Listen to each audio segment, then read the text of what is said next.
Your prompt cache stops hitting. Token bill quadruples overnight. Same prompt, same setup, same code you shipped last week, no warning, no error log.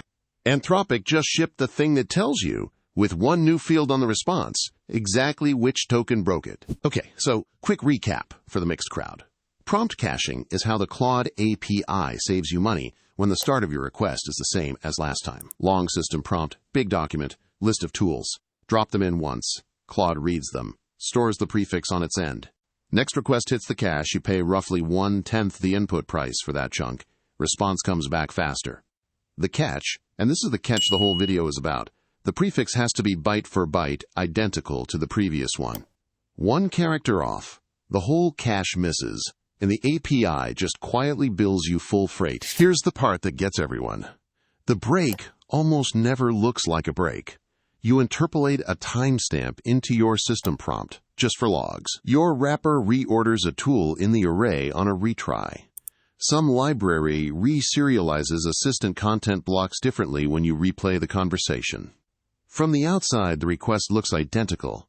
Inside, the cache prefix shifted by 1 byte, and the whole thing fell off a cliff. You only notice when the bill arrives, or when the cache read tokens crash to 0. And then, you spend an afternoon binary searching your wrapper code, wondering which line introduced the change. And that's not me being dramatic. This is literally the situation Anthropic describes in the docs. Cache silently invalidates. Only signal is the token count dropping. No reason attached. Until now. Right, so here's what changed. On every request, you add this one new beta header. In the body, you pass this new diagnostics field with the id of your previous response. That's the whole opt-in. Behind the scenes, Claude now stores a lightweight fingerprint of every request, keyed by response id, hashes only, never your raw prompt. Next request comes in, it rebuilds the fingerprint, compares it against the stored one, and attaches a diagnostics object to the response telling you the first place the prefix diverged. The reason it gives you back is one of 4 things.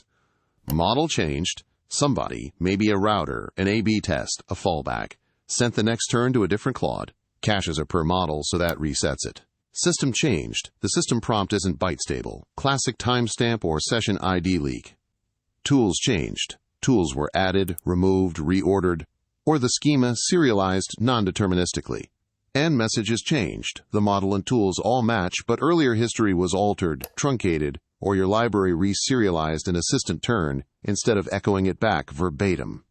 1 field on the response, 1 root cause. No more pulling your wrapper apart at 3 in the morning. Honestly, 9 out of 10 times in real apps, the answer comes back, system changed. Some date, some requested, some username snuck into the system prompt for what felt like a harmless reason. The fix is right there in the docs, and it's almost embarrassingly clean. Keep the system prompt a byte stable constant. Move every single dynamic value. Timestamps, usernames, session IDs, anything that changes turn to turn, into the first user message after your cache breakpoint. Same information still reaches the model. The prefix stops drifting. The cache holds. The bill goes back to where it should be. 2 years of staring at 0 cache hits and guessing, ended by 1 new field on the response.